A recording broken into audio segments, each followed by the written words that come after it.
So we are on Daf Vav Amud Aleph, and we did a whole bunch of stuff about Kvura and about Siyunim or grave markers, and this becomes the last piece of that, and then we're going to go into talk about Kilayim. And of course the connection that says Moed Kattan Vav Amud Aleph is about the Mishnah enumerated various items that can be done on Chol Moed. And we're done on Chol Moed, including Metzaynin et HaKfara. They would mark over the graves, which we'll come to talk about, and this is part of that discussion. Okay. I assume, Rabbi, it's also germane for the Kohanim would go to Yerushalayim, maybe? Right. So the reason they're doing it, the reason that you'll see they did a lot of this as well before Pesach, and then they did again on Pesach, is because of people for the Olei Regalim. Correct. So and whoever was a Kohen. Correct. And as well, the Chol Moed here is probably Chol Moed Pesach and Chol Moed Sukkos.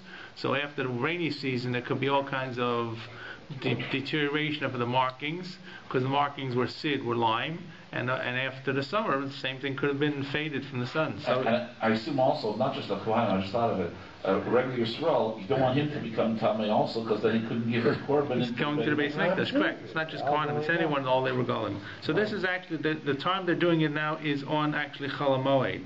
Right. So it's already there. The people are there, but you see for a number of the other things, as well as they're approaching into the Yom Tovim. Okay? So I'm Rabbi Yehuda. This is on Vav Amud Aleph, and there's 2, 4, 6, 7 lines at the bottom. I'm Rabbi Yehuda. This is, we talked about marking off graves. This is, if you see markers and you don't know what they mean, or there are multiple markers, what does it really refer to? So I'm Rabbi Yehuda. Mata Even Mitzuyenet. If you find a stone and the stone is a tziyun, is marked, is limed, so to speak, is whitewashed, so tachtea tamei. So underneath that stone will be where the tumah is. We had a rule, we said before, that you wouldn't want to put it too far away from where the tumah is, because you don't want to make Eretz Yisrael become more tamei, considered tamei for people. We want the people to maximize the use of Eretz Yisrael. Now, so one stone is very clear. Obviously, a stone is marking underneath it. Shtayim. What if you have 2 stones, and both stones have lime on them? So im yesh sid beinehem, if there is lime between the 2, so consider 2 stones, and then there's a row of lime that's on the ground itself. So it says the Rabbi Yehuda tamei.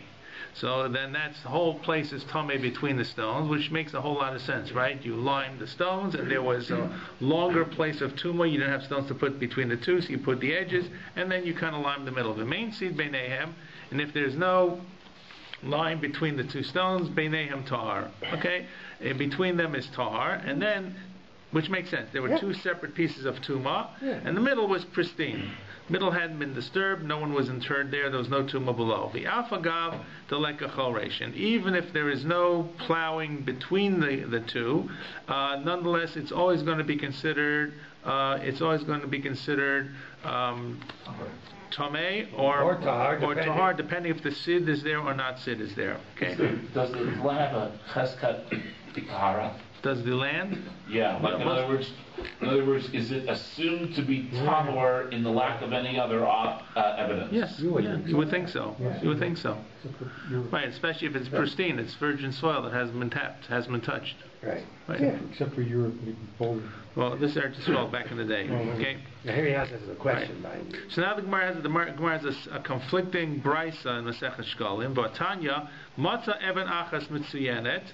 If you find 1 stone, tachtei tamei. That's the same thing. But shtayim, if you find 2 stones and they are limed, im yesh choresh beinehem tahar.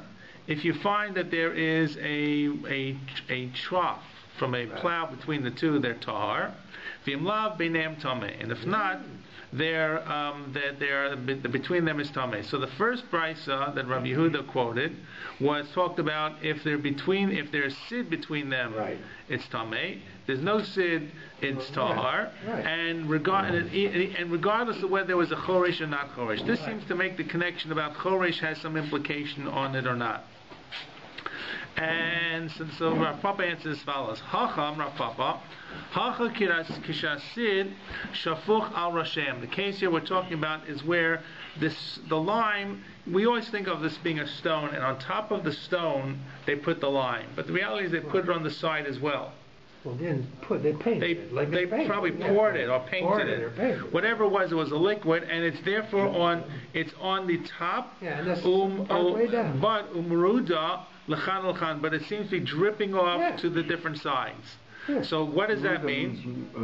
It descends. It's descending, right? It's going down. In other words, when they poured it on the top, but it ran down the sides as well. So it seems to be going, which really means as follows. It means it ran down the side of the stone and ran into the dirt. That's what the pshat means here. So meruda lechan doesn't mean simply ran down the side of the stone. That's understood. It means it seemed to run down to the side, off the stone itself. So that's the case we're talking about. In other words, where we're talking about the choresh making a difference, and we're going to explain in a minute, is where the actual liming looks like it started from the stone and seems to have run into the soil. Right. In other words, not that you would normally think they poured it on the stones and then they poured it on the soil. It seems to have dripped onto it or moved onto it or been disturbed or somehow brought onto the soil itself. So what does that mean? Im yesh choresh beinehem. So that's where choresh makes a difference. If there is a trough from a plow, so beinehem tahar. So look what it says here. So then between the two stones is tahar. Yeah, because he plowed, he didn't find it. Because when it plowed, it disturbed the liming on top of the stone, the side of the stone, and as the plow came through, we assume it schlepped it down. Right. Think of what the sidewalks look like after the snow plows have gone through this long winter of ours, where the grass is chopped up and pulled down, and you see tufts of grass in the middle of the sidewalk. So that's the same thing. The plow is going through. The plow is going through where it's tahar, it's okay to plow, but as it went through between these stones, which are tameh, and the farmer was careful, it rubbed against it, or the mixing up of the ground pulled it down, so that the sid becomes mixed into the dirt. Right. So that what you see now is sid is lime on top of this dirt. Not that it was put there initially, but it became pulled by the choresh, by the plower, or the plow, and in such a case, imika choresh benem tahar, the amar, because you say, machmal choresh hu the ikbal. Because of the plow, it was, mikbal means it was bent over, or it was folded over, it was moved over, it came off of the stone, and came further into the ground. And there we're saying it's tahar because it really didn't belong there. Right. The plow simply pulled it down. Once again, you have to remember these markers, this marking is fairly ad hoc. It's line. They didn't have names or something on the wall? They had no names. First of all, they may not... White, I thought they might have to write. No. Of course they could. They did, but they didn't. They didn't, okay. They didn't. It's what's unusual for us, the idea of marking a grave and identifying who it is not really coming across in this. This is simply marking tumah. This is marking tumah in terms of people being aware of things. Okay, so v'im v'lav, and if not, if there is no plow that went through, sid beinihu v'tameh. So that means that the sid that's on the ground was there all along. Because the plow didn't. There was no plow. And the fact that it looks like it's discolored or it's not as straight, it's just what happened over the season of time, and therefore it's tameh. So in other words, we're dealing with two types of, the way we reconcile the two types of lime. One is where they clearly put it intentionally on the ground. That's the first case. Right? That if it's between, it's tameh, tahar.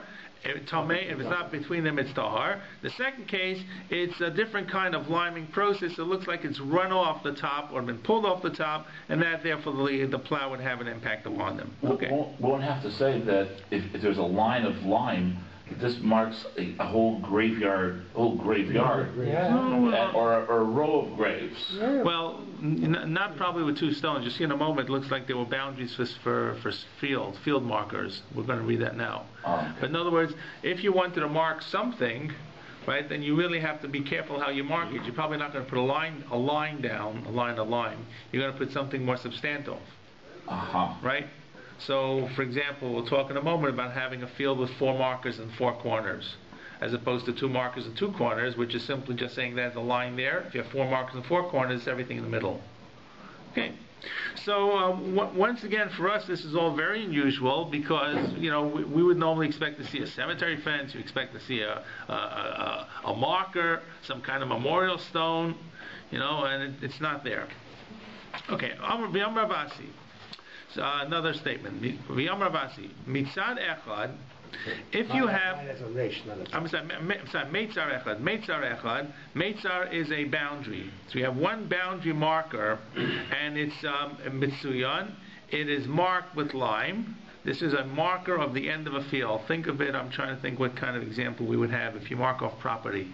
Well, they could have a stake, like a, right, stakes probably, or people would plant trees, I guess, back in the day. Maybe one. You ever see tree lines? Many times in the old time, the tree line was a divider of the property. Absolutely. You still have hedges today. Right. Hedges, trees.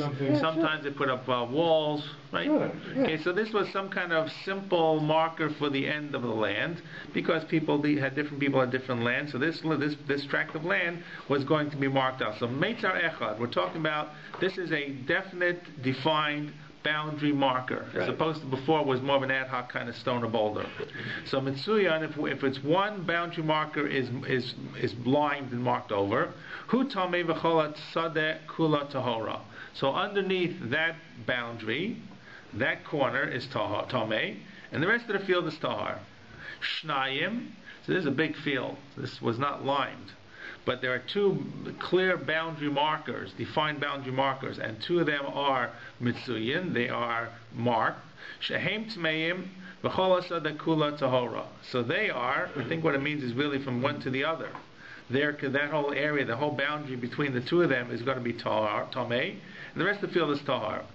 Shlosha, if there are three boundary markers, we're assuming there's four in a normal field, 3 out of 4 corners have a marking. So they're tamei, and the rest of the field is going to be tahar.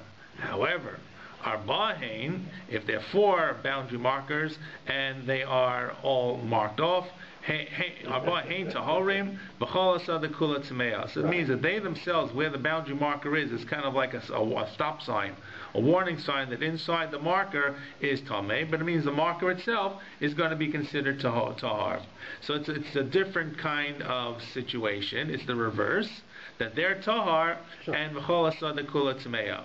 Why? The Amar, because we had this brisa earlier on Daf Hamad Beit in marchikim tzion mimakom tuma shlo lahafsid eretz Yisrael, that you don't want to put the marker too far away from the tuma because you don't want to make Eretz Yisrael lost, because people wouldn't use it because of the tumah. So therefore, if it was 1 or 2 or 3, it meant the place alone. If it's all 4, it was really right outside the tumah itself. They say, but it's inside. The answer is it's right inside. It's right inside. You've marked it right inside what the actual marker itself is going to be. Okay. When there's one marker, how big an area is Tumah? It's the size of 2 feet by 6 feet. That doesn't really say. Doesn't really say. Doesn't really say. Like the size of a grave, sort of. Well, you don't even know if the size of a grave. It could be the size of a limb. True. Right. In other words, this is not very clearly marked. It means you probably stay almost away from it. Okay. Right. For example, I mean the rule we say about, for example, I believe a kever is you're supposed to stay arba amot away from a kever, a kohen. From the edge of the kever. From the edge of the kever. Right. So that's why I said, like the roads, I said in many cases, roads actually are really tahar, because we don't have graves under them. They're very carefully kept and maintained. Rabbi, what do you do if you have a battle in the middle of a field or whatever? Custer's last stand. You have a battle, you have a lot of loose pieces. They had a lot of, They come based on Paris, yes. Yeah, based on Paris, remember that? You have lost graves, right? So one hope, right? Place where a grave was lost. One hopes, you know what? But I have to say, it's like Rahman, like Zaka goes around when there's a terrorist attack. Yeah, they pick up all the pieces. Right? Yeah, that's right. They do. Or sometimes, there's a case that just with the World Trade Center, where they found remains years and years later, and they don't know what to do with them. They're now going back and forth. Should they bury them in ground level? Should with a monument? Should they bury them in the basement? But they're unmarked. They're undetermined. They know if they're going. That's right. Correct. So again, these 4 things. Again, it's clear with the 4. We're saying obviously the 4 meant to delineate the 4 corners of a piece of field, right? Mm-hmm. Everything inside those 4 tamei. Yes or no? Yes. Yes. Yeah, right. Inside. When you said, where did it say outside? No. No. Those are tahar because they're just outside. I agree that they're they're just outside. They're the border. Yeah. They're the border. They're outside the border. Yeah. So in the it's not like in Canada. I understand. They're outside the border. It's not 50-50, you know. I got you. You're just inside the border. I got So, but the question really is how far this is going to go, and what does it really mean?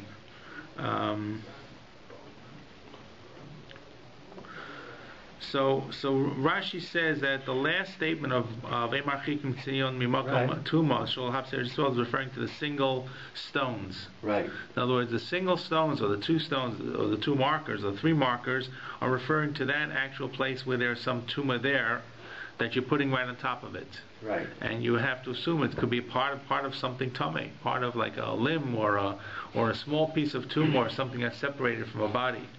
That covers with the stone itself. That seems to be the assumption. If you wanted to mark larger areas, what would you probably do? You'd probably put 4 stones around it. Yeah. Now, that would seem to be the logical thing. If you had a larger area, you couldn't 1 stone or 2 stones or 3 stones wasn't going to do it. You would just mark the perimeter. 3 stones couldn't be a triangle? That's not Well, you know what? People did not think in terms of triangles in those days. Yes, fair enough. Even Eruv, when you build an Eruv and you look how far Tchum Shabbos is, you square off the city. Greeks obviously was a triangle. No, I didn't mean it. No, you square it off. You square things off. Maybe you could say you lost one. There's really 4 there. You lost one. Exactly. Okay. That's why the statement at the end, he says you don't want to add tuma Correct. Yisrael, Yeah, right? okay. So unless you're sure. Right, and the assumption, once again, the assumption is that the stone is higher enough that people are going to see it from far away and they'll be able to be forewarned. Okay, so that's and there seems to be a machlokas even in Yerushalmi. How far is it for a piece of a tumah, for more of a tumah? So it's not that clear. Exactly. How far? All right. Anyways, That was your question. so that's what your question was really. There seems to be a discussion between the Yerushalmi. Really, is this It doesn't tell you. You don't know. right? You don't know. Okay. All right. So next. One side is the other side. Correct. So last item that was in the Mishnah talked about that on Chol Moed Right. they would go and they would yotzim afal kalayim. They would go out and clean out or remove or warn people and then remove people who had mixed species growing together in the field. This is kalayim in the field. So the Gemara says as follows. Wait, you're doing this only Chol Moed. V'akalayim b'chol shamoed nafkinon. You'd go out on Chol Moed to... I think it's a great question. I mean, why? You have to go Chol Moed a couple of days. Wait a few days later. What's wrong with that? Well, the first question is it only Chol Moed? Didn't they do this before? Then the next question is going to be why on Chol Moed? Why not do it 2 days before, 2 days afterwards? Exactly. But the first question is really based upon the fact that there's a mission in Masech Shkolim, first mission in Masech Shkolim, that seems to talk about doing this much earlier than Chol Moed. Right? So the Gemara says, "V'nafa Raminhu." We ask the question. It says, "Be'echad ba'adar." On the first of Adar, mashmim ala shkolim v'ala kilayim. Okay, so they on Rosh Chodesh Adar, they announced to give the Machzis HaShekel, Right. because Machzis HaShekel had to get to the Beis HaMikdash by Rosh Chodesh Nisan. No, by Rosh Chodesh Nisan. So they first started announcing this on Rosh Chodesh Adar. Then they find that the table people, the money changes come the middle of the month, but the first announcement, the upcoming event, so to speak, is made on Rosh Chodesh Adar, and they also announced not just about Shkolim, but about Kilayim. Warn people not to plant Kilayim, and if Kilayim has grown, to be careful for this to come to take it out. This is the end, this is the season where I guess they are now going to plant through the summer. Things have grown up over the rainy season, so sometimes leftover seeds will come back on their own. So first of all, don't do it, and second of all, if it happens by itself, you should take corrective measures to remove the items, right? Remove one of them. The lesser. Yeah. Okay. The one you want, the one you don't want. The one you don't want. Exactly. That's it. Usually what happens by itself, there's always remainders when you take the seeds, what is going to resow itself. And do your seed deal. So that's about Rosh Chodesh Adar. But Chamisha Sabo, on the 15th of Adar, Koranas Megillah. They read the Megillah. Now, of course, you're going to tell me that we don't read the Megillah on the 15th. What day of Adar do we read the Megillah? The 14th. Okay. So Tosas already asked the question. Tosas points out that the other items that are mentioned right after this are 15 15th of other items. So to make it all sound together, they mention the Megillah reading in the Krachim in the walled cities. Right. So the walled cities, the 15th, they do this and this and this and this. Right. It's understood. If it's not a walled city, you did the day before. Rounding up. It's rounding off, but also there's other items. The items that follow in this list are clearly done on the 15th and not done on regular. This is done in the middle of the month. Right. Correct. Okay. Yeah. L'chamesh asabo, Kornas Megillah, Bekrachim. They read the Megillah in the walled cities. V'yotzim l'kavetzes adrachim. They go clean up the thorns, all the things that have obstructed the roads. And because these things grew up quickly, we'll attack in the Rechovot and to fix the wide areas. So the Drachim were the intercity highways. The Rechovot are the wide roads in the city, the wide boulevards and roads and streets and avenues. V'lamud ha-mikvos, and they go to measure the mikvos. And by the way, all of this, someone said before about getting ready for the Oli Regalim. They're doing it now because they've got to get everything in shape. Well, you can't right? do it Public one day, works have to be done because they're coming to do this. And the Osim called Tzarchei Rabim, and they do all the needs of the communal needs to make sure things are put together. Umetzainin as akvaros, and they go as well to begin marking the graves. Now our Mishnah said, when do they mark the graves? Yeah, Cholamoid. Cholamoid. When the Mishnah said, when do they go clean up Kilayim? Cholamoid. Yeah. But it seems that they're doing it twice. Supposed to do it the 15th They of the did month. the 15th, and then they went back to do it to make sure it was done on Cholamoid. Why? A whole month later. Well, it looked like maybe it wore down. Who knows? But V'yotzim ala Kilayim, and they go out to clean out the Kilayim. So the Gemara's question really is not so much about Metzainin as Akfaros. Right. I guess they felt that was understood, that was natural, that you made sure that whatever you had whitewashed didn't wash away. I don't know, mate. I guess the best that I can understand this is whenever they kind of repave the roads, when they finish repaving, the city inspector must come along and sign off on the work order. You could also argue that this is from the Rabbi, and there's lots of other implications Right. of the Tumah, etc. Right? You say, fine, that has to be done, maybe. But the other one, but the Kilayim is no excuse. So anyway, so Yotzim el Kilayim. So the point of it being, if they went out on the 15th of Adar to go clean out Right. the Kilayim, what are they doing in Cholamoid? Maybe it was too much. They do some then, some. I know, but why? Well, so that's easier to say for Kvaros than it is for Kilayim, and I'll tell you why. Because Kilayim is an Isser. There's the Isser for Kvaros is to make sure you don't become Tameh. Right. So it's a preventative. Right. Kilayim is a Isser min Torah. Right. So all the other items are preparing and getting ready, and something not done, you go back and do it. They didn't have to do all the mikvos in the same day.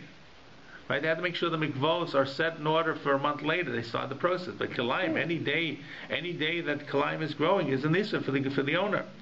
So they went to do it. So why do they have to do it again? So Rabbi Lazar, Rabbi Yossi, Rabbi Chanina Omar, where they say Chad Omar, Kan beBachar, Kan beOfil. There were different types of growth. Some produce grew earlier, and Afil is later. Which Makkah talks about what some of the grain was Afilotena, were late and weren't hit with the barad.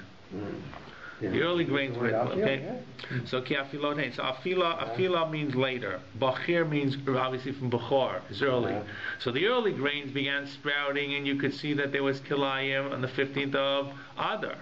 The later grains, you couldn't tell what it was until the 15th of Nisan.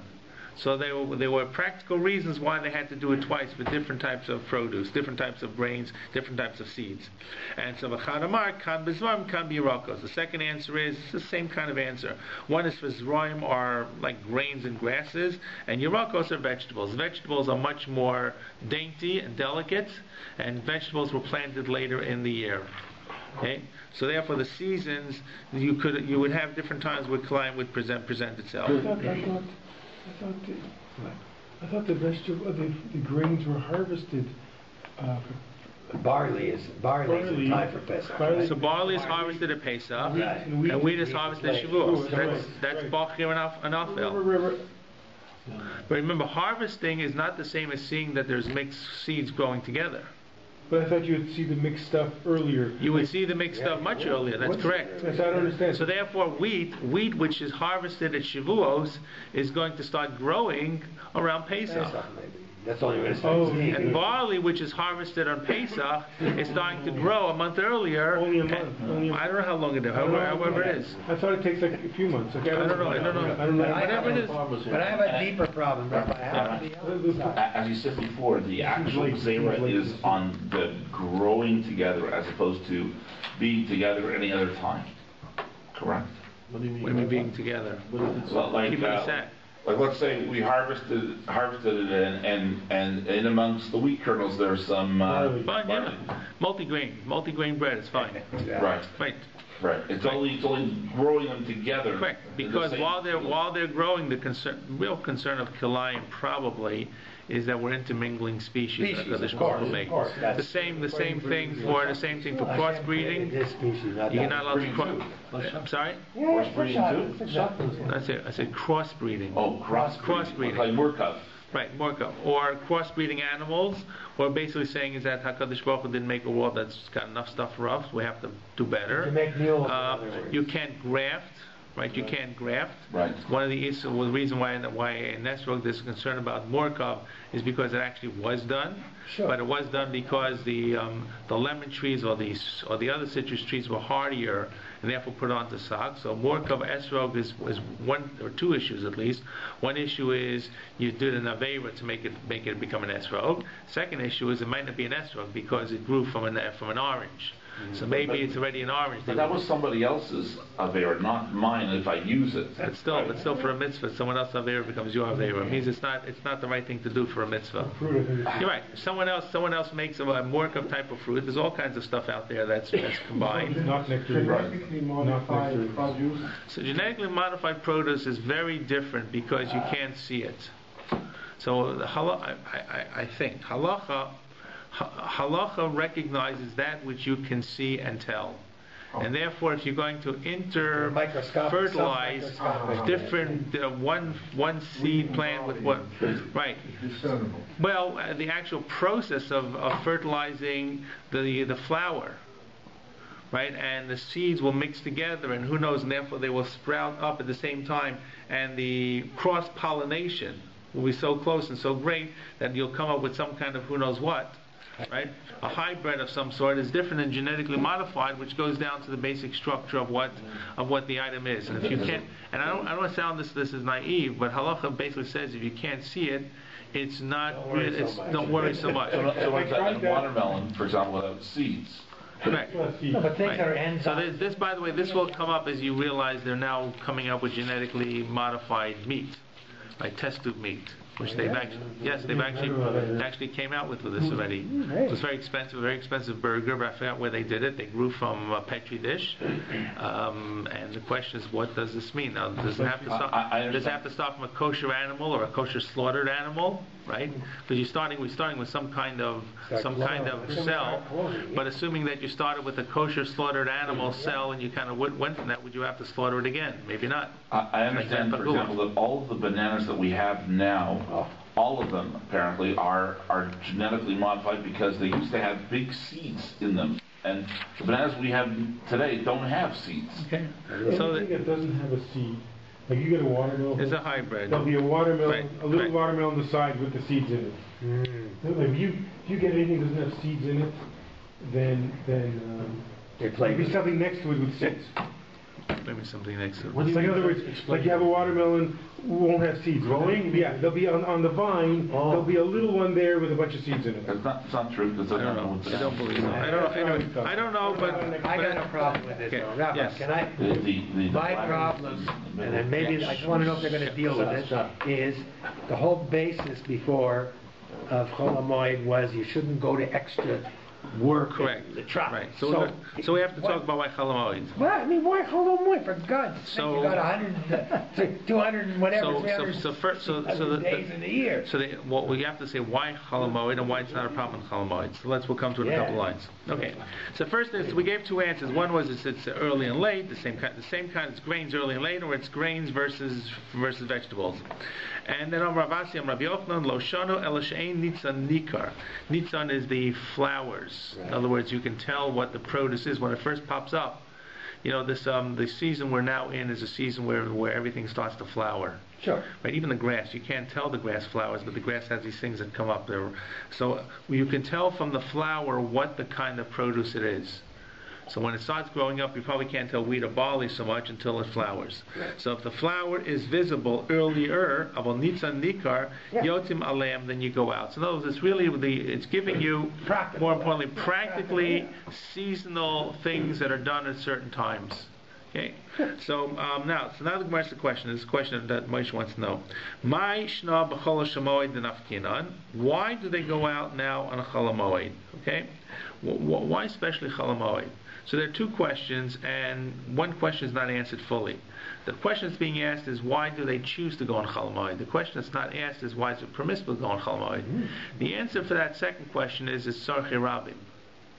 In Tzorchei Rabim, the needs of a group, needs of a community, trump a lot of things. So, and that comes up in a whole lot of different ways. It came up in terms of city reservoirs and so forth. Sure. So the community needs were keeping I want to be careful how I say this. The standards of produce planting according to halacha. That was a community need.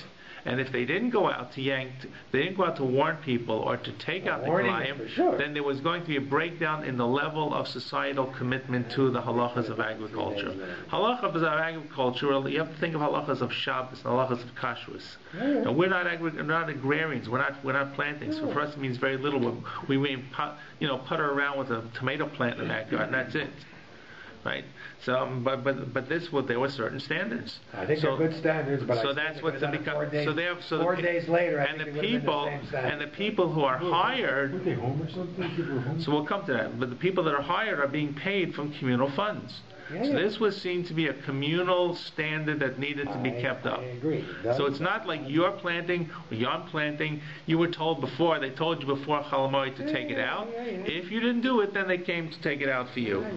So, but the question is, why not do it the day before Chol Hamoed? So that's the other question. So Ma'ishna Chol Hamoed nafkinan. So Amrav Yaakov, Amrav Yochanan, Mishum Schar Pu'ula Damaz Ligabon. So it was cheaper. In other words, and people did not go to work on Chol Hamoed, because you couldn't do difficult labor, so therefore people were home and people were available to be hired ad hoc to work for the Beis Din, which was probably easier work than going out to work the field. You're yanking out. You're not planting. You're not plowing. You're not schlepping. Better ask my wife who doesn't Wouldn't it be more expensive? Wouldn't they have to pay more? No, because people are home. They didn't pay double pay in those days. People are home. People are home. They have nothing to do. Now, in your mind, in your mind, Chol Hamoed is a time for resting. It's a time for enjoyment, the family, the mishpachah. You go to trips. I know. But in those days, they didn't have museums. They didn't have trips. They didn't have resting. No one rested. So therefore, people who normally work. People work 6 days a week except Shabbos and Yom Tov. So people who normally work were free and available, and therefore someone or some people would be available to do this for less money. Now you say, well, what does that mean? It means that it's communal funds. And when you're dealing with Kiddush Shegel, you're dealing with holy money, right? You always have to be cognizant of the responsibility you have. And the Gemara actually says that. It's pretty clear. But you see in a moment, Amrav Zvir Amvitim Rav Mashashia. Shma Mino, we learn from this. When we pay them, we're paying them actually from not just the public funds, we're paying them from the money that was collected from the Machzis HaShekel. Okay, it's fascinating. Now, they made a t'nai when they accepted this money that they could use whatever was left over, they could use for other things. Now, that would actually really be called Shiare Halishka. Shiare Halishka means whatever was left after the year was finished, they could use it for capital improvements. But it doesn't say Shiare Halishka. What does it say? It says Lishka, Mitrumas Halishka. So it's actually from the present year's worth of money that was collected. They didn't have to wait for last year's money. This was considered so important that they made it tonight conditionally in the money that was brought to the Beis HaMikdash. They assumed that they could also use this money for certain very, very important expenses, which for us sounds silly, but for them was important, which was removing Kilayim. It raises an interesting question, because we're talking about the Beis HaMikdash money. Yes, Beis HaMikdash money. So are we saying, even though we're about to come with Shemitah, let's say, right? Which we think applies even to no Beis HaMikdash. So are we saying that once the Beis HaMikdash was destroyed, a Jewish farmer didn't have to worry about Kilayim? No, there was no central basin who could organize taking it out. Why? But so they could have local basin. They could use that. So then they collect their own local money. Then they would decide. But the idea of using the Machzis HaShekel, people gave for, it's called designated funds. Right. Can you imagine people give a donation to use for a certain particular purpose in the shul, and the shul decides to tap into it for something else, for a janitor or something. I don't know. So this was considered so important that they accepted, as what the Mepharshim explained, that it was a t'nai. The basin of the Beis HaMikdash was masna, that they would use money that was collected from the Kesef HaLishka, which was the Kesef of the money of the Shkalim, which was given for other tzarchet, other very important tzarchet tzibor, and this was one of them. And the Gemara says, and you see from this, by the way, something, says the Gemara, that obviously taking it from the Beis HaMikdash, because why do you see they took it from the Beis HaMikdash? Holy work. They're keeping the Torah up. I don't know. I mean, they're making sure. So the Gemara explains. Amrav Zvid, Vitem Rav Mashar, Sheshmami no Kiavina Lehu. Let's give a line. Do we have the Sakadaita? I'm a line before that. Yavina Schamish Lishka Yavina Lay the Isakadaita Midit Hu Yavina Lay. Because if you say you collect the money from private people, who are you going to collect it from? The person whose field it was. Right. You could argue, there's a rule called Hefker based in Hefker, based to make certain rules. You are fine. You could break a bylaw and we have to hire somebody to do it. You're going to have to pay it. Quick, like the city does right now. If you don't clean up to this, we'll clean it up. We'll charge you. I'll charge you. That's right. You don't mow your lawn. Eventually they'll come and mow it for you and bill you, and charge you for interest and everything else. That's part of living in a city. So the basin has a right to make these kinds of rules. In this case, it's a rule of keeping up halachic standards. Right. It's like mowing the lawn. You don't mow the lawn. You didn't clean your Kilayim. So you could have thought, you might have thought, and logic would say they should bill the person. Yeah, of course. He's the guilty person, but they didn't. I don't know why. The Gemara doesn't explain why they didn't. Why the whole population paid? Well, either way, maybe because they felt this was the best way to do it. I think the Kilayim is different than all other breaks with law, because Kilayim was very obvious. In other words, Kilayim, once again, for us, we don't really appreciate this. We don't plant. But if your whole society is a society of people planting fields, if Moshe has a field full of Kilayim, it's going to jump out at everybody. And if he can do it and get away with it, Yosef can do it and get away with it, and Yankel, and this one and that one. Before you know it, the whole thing breaks down. That was the case we had a few years ago here, Monsanto. Remember they come out with special seeds now, right? Right. And they saw the guy in the next field. He said, but it got blown over by the wind. I'm sure a lot of people said, we didn't plant this Kilayim. Who knows? And they get charged. Monsanto charges them. Yeah, of course. And they must have had this in the old days. One of the rabbis told me the canola for Pesach. Because besides, he said, even if it wasn't kitnius, when you harvest it, with it comes grains of wheat, because it blows over. That was the concern. It was planted together. One of the concerns for kitnius was planted together. In fact, when the OU this year, the OU allowed quinoa. And only processed. And certified. Had to be certified. But the reason that they certified, and the reason they went along with this, is because they actually, I think I told you this, they sent the mashgiach up to the Andes, and they found there was nothing else growing there except quinoa. There was no red. There's red quinoa, there's white quinoa. There's different types of quinoa. Sure, because I asked someone from the OU, and he said the only quinoa that's permissible on Pesach is quinoa in pure form, which is red quinoa. Red quinoa. Well, there's red and white. I don't know the both. Red in pure form. I don't know. Okay. So at any rate, bottom line was, yes, one of the reasons for kidneys was the fact they grew together in the fields, and the seeds often got mixed together. True. Okay. There was without doing it purposely. Years ago. Frozen vegetables were okay. Remember bags of frozen chopped vegetables? It's probably before to blanch the frozen. They were blanched, frozen, nothing else was there. And then for Pesach, there was where they found that, of course, they could be making pastas in the same factory, and the pasta has the dust, and we'd get caught up. So that came up. Okay, anyways. All right. So back in the ranch. So you would have thought private. So you could have thought they would bill these people out because they're avaryonim, they're breaking the law. So actually, it shows you that actually not true. It was paid by communal funds, paid by the money from the Machlis HaShekel, and therefore to save money, to be cognizant of the responsibility we have for communal money. So therefore, they would do it on Chol Hamoed when people were Yoshev Batel, and that's why it was done there. Right, because otherwise you would have collected from them. Viad Kama. And now the Gemara says, how much is actually considered kalayim that you have to go out to uproot it? Now really kalayim is also b'mashahu. But I guess it's hard to determine mashahu, practically speaking. So one sprout kalayim. Well, it's one mixture, the percentage is. It's not one sprout, it's a mixture. How much has to be mixed together in order for the Beis Din to have to get up there to really kind of do their stuff? Yeah, so one field of barley is 1 week. Almost. Yeah. So Gemara says, Kol sa'a sheyesh bo rova kav zera mimin acher. So a kav is 1/24 of a saw, and this is a quarter of a kav.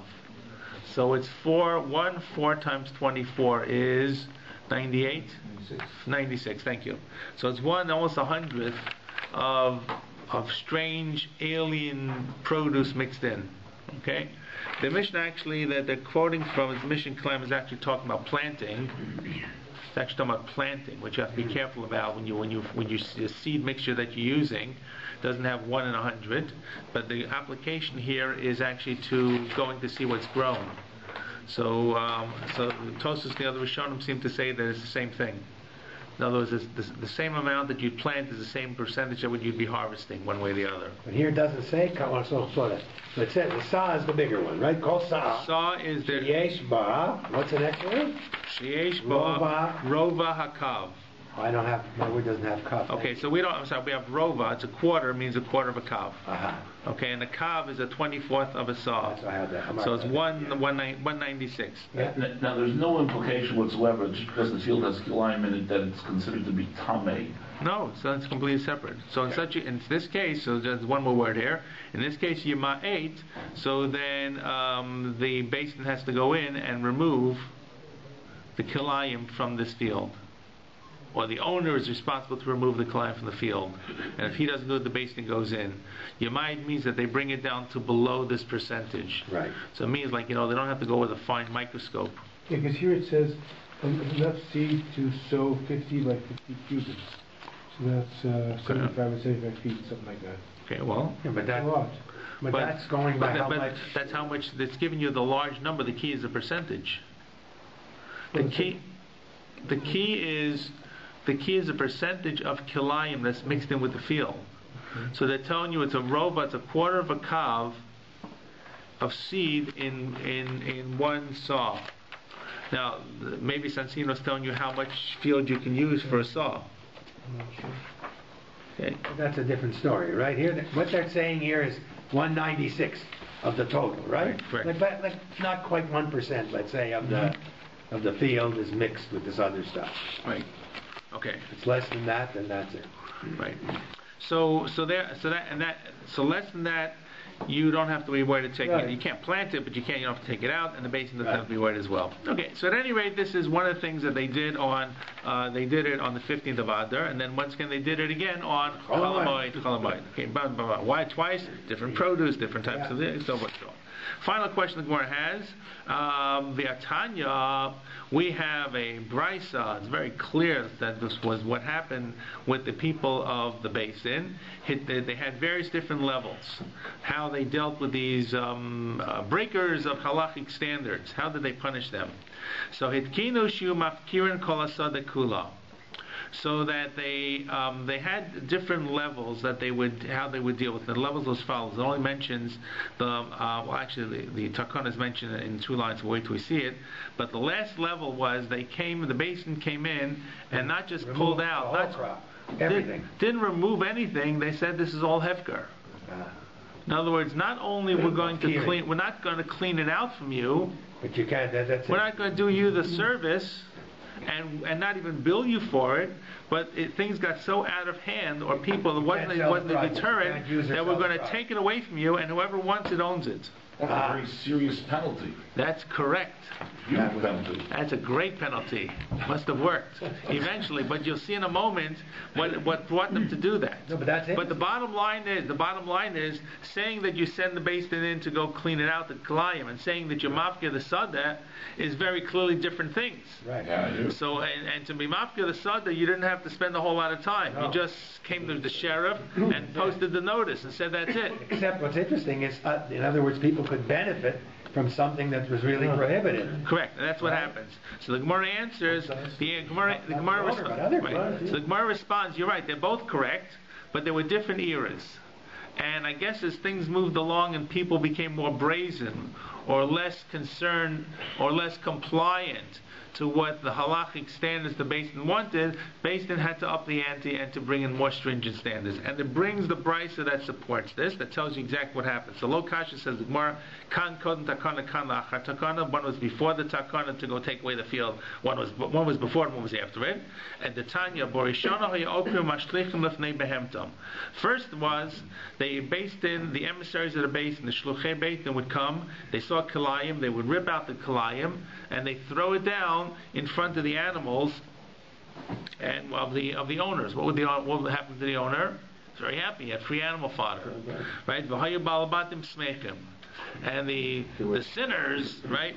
The no good nicks were happy. They didn't have to pay for this kind of work, and the animals got to eat for free. So what would they do? So Yismechem Shnei Simchos, Shnei Smachot. Achat Shemenashchim Lahem, so they'll say him. One is they were weeding their crops. Because the reality is, while it's good to have kilayim, it's good to have more produce, one type of grain is going to work against the other. If you want to plant wheat to take to the market, you happen to have alfalfa or spelt or something else growing, it doesn't work to your benefit. So weeding it really worked for them.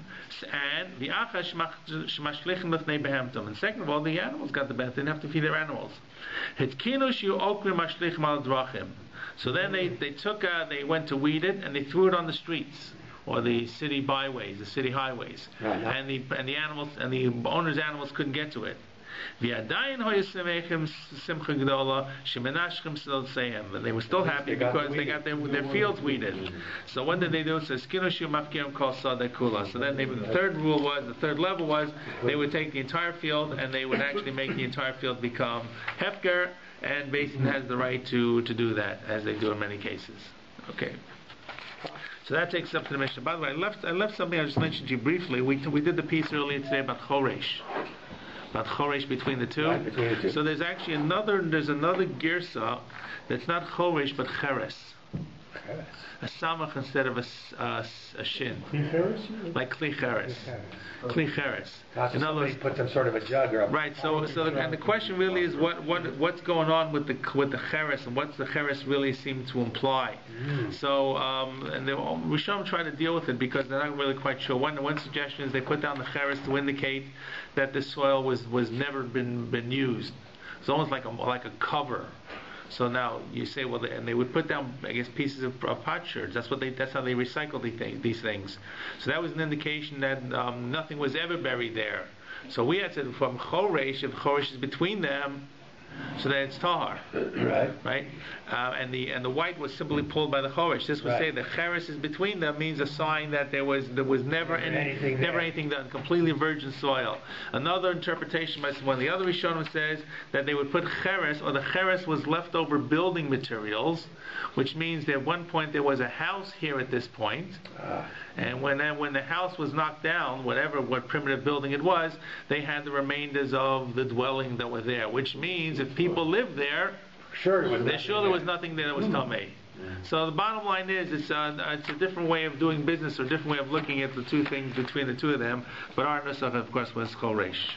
Okay, all right. Maybe we'll do the next Mishnah. Okay, we got a chance to begin the Mishnah. All right. So we're starting something new, but it's really new and old. This is gets back to watering plants. Yes, well, in this case it's watering trees. And the last Mishnah on the plant is a short piece of Gemara with the Mishnah, and then we come to something about catching rodents. Rabbi Lezer ben Yaakov Omer. So there are two opinions in this Mishnah.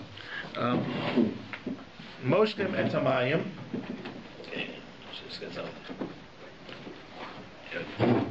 So it says Moshkim et Tamayim Ilan le'ilan ubavad shelo yashket kol asada. This is about you have one tree is watered and you want to water the other tree. Right. So it's similar like we had the Beit HaShlachim before, that if you don't water the next tree, the tree is going to have to be lost. But according to Rabbi Lezer ben Yaakov, yashket kol asada. But you can't water the entire field, right? You can't water the entire field. Okay. You could bring it in a pail, like is that the idea? I think it's more in a trough. Or in a trough if you had. You can water in a trough from one to the other. Okay. A bunch of troughs. Right, but the first opinion is Rabbi Lezer ben Yaakov, that water which had ponded under one tree you can move from one tree to another. This was not considered a tremendous amount of tircha.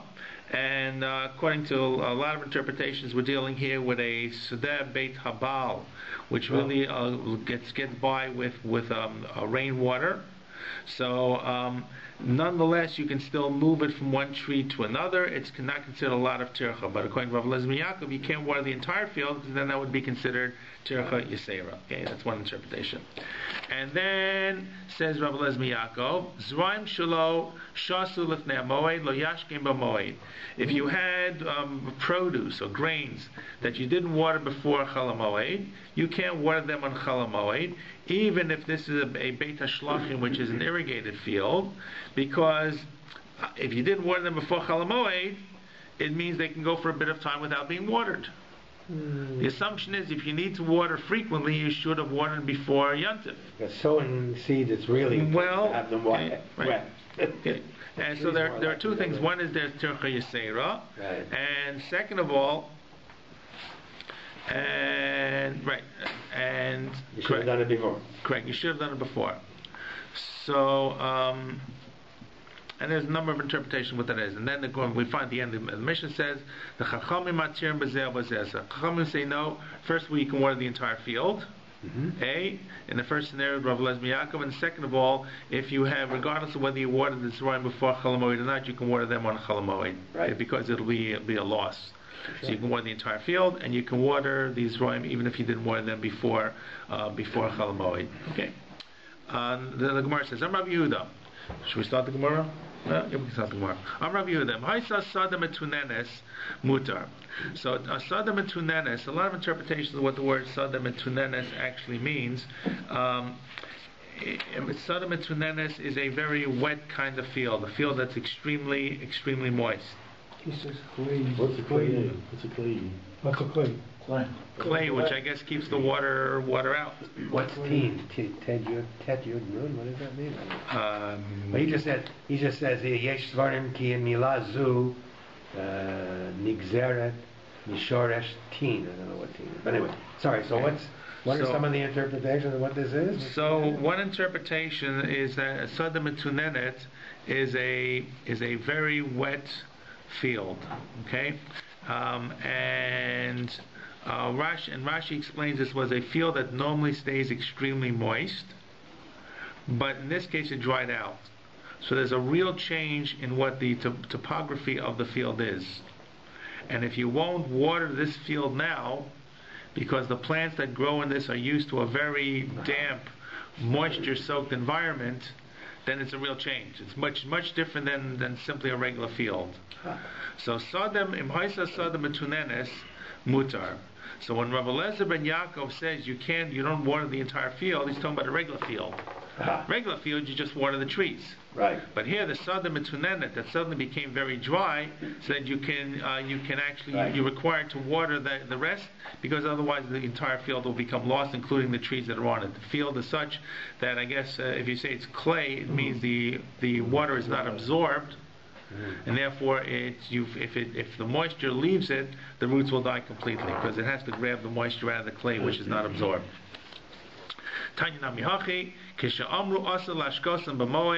When it said that you cannot water them on Chalamoid, lo amru al bezvarim shloshatu milfnei Moed. So this Brisa says the same thing that we said before, that our Mishnah said. If you had Zraim that you watered before Chalamoid, you can water on Chalamoid. Mutar. And if you had the Sada Metunenes, which we say is this wet field that suddenly dries out, then it's also permissible according to Rabbi Eliezer ben Yaakov. V'ein, and then one more statement here, V'ein mashkim Sada grid b'moed. A Sada grid is a very dry field, like a desert kind of field. So a desert kind of field never has to be watered, right? Because it's used to not having much water. It's used to not having water, right? And once again, this Brisa says the same thing to argue Rabbi Eliezer ben Yaakov. A Sada grid, a Sada Metunenes, Zroim, Fnei Moed, Nachar Moed, or not Fnei Moed, is all going to be permissible. Okay? So the Gemara learns from this a statement. Ravina, Shma Mino. We learn from this. Hi Tarbitza. Tarbitza. The most interpretations say is a garden, like it could be a vegetable garden. It could be a flower garden. So hi Tarbitza. According to the Chachamim, who allow you to water the entire field, right, or to water these Zeraim, even if they were not watered before Chalamoed. So the same thing would be a Tarbitza, which is some type of garden. Shari you can also water it on Chalamoed. Why? Because it's like a Sada grid, according to the Chachamim. According to Rabbi Eliezer ben Yaakov, you can't water a dry field. According to the Chachamim, you can. Right. So what's the problem with a dry field? If you didn't water it, should be nothing. It's used to be dry. Exactly. What will happen if you water a dry field? What's there will grow more, will grow better. Yes. It's not hefsid, life or death. It's simply going to accelerate the process. So the Gemara says, if the Chachamim will allow Sada grid my time, the Afla Mashvele Charfa, that what is late will become earlier.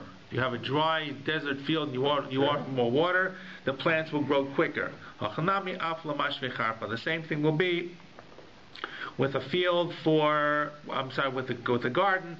That which is slower will grow quicker. If the Chachamim would allow one, they would allow the other. Okay. Simple halachas here in terms of this Mishnah. I think we get to the next Mishnah. Tan Rabbanan, Marbitzin Sada Lavan B'Shvius. Okay, this comes to Shemitah. Marbitzin is different than Mashkin.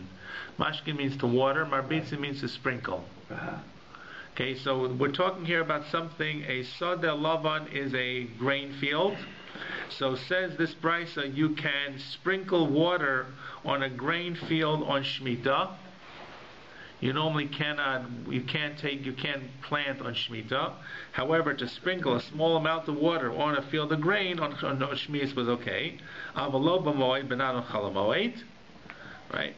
So Vatanya Marbitzin bein b'moed bein b'shvius, but another Brisa says you can sprinkle a little water on a grain field on Chalamoed and Shemitah. So one Brisa says you can one Brisa says Shemitah only, one Brisa says Shemitah and Chalamoed. So Rav Huna Lokasha, Rabbi Eliezer ben Yaakov, Rabbanan.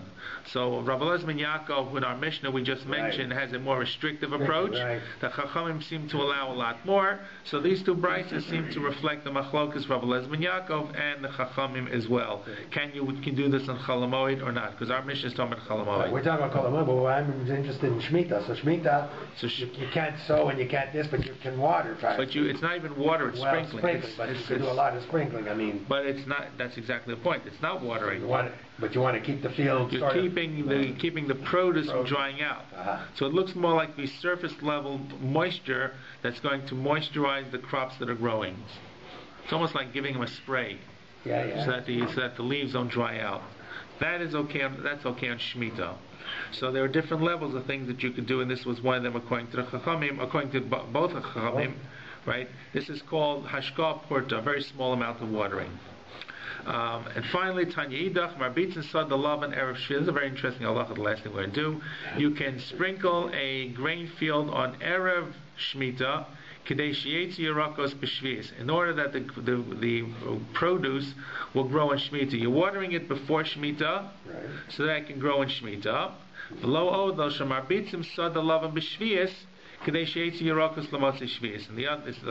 flip is that you can water on Shemitah if the produce is going to be edible for after Shemitah. But according to this last brisa, and it argues what we said before, you cannot even marbitzen, you can't even sprinkle on Shemitah for the Shemitah itself. Right. Even this little amount of watering would not be considered permissible. But clearly, according to one point of view, says you could. Right? Tanya, marbitzin, bein b'moed, bein b'shvi. Right? That's the brisa before. Right. Right. And this final brisa seems to make a differentiation. It says it's only permissible to do when it's before into or into for after, but not into for the itself into. Okay, we'll take us up to the Mishnah. The next Mishnah talks about hunting or trapping.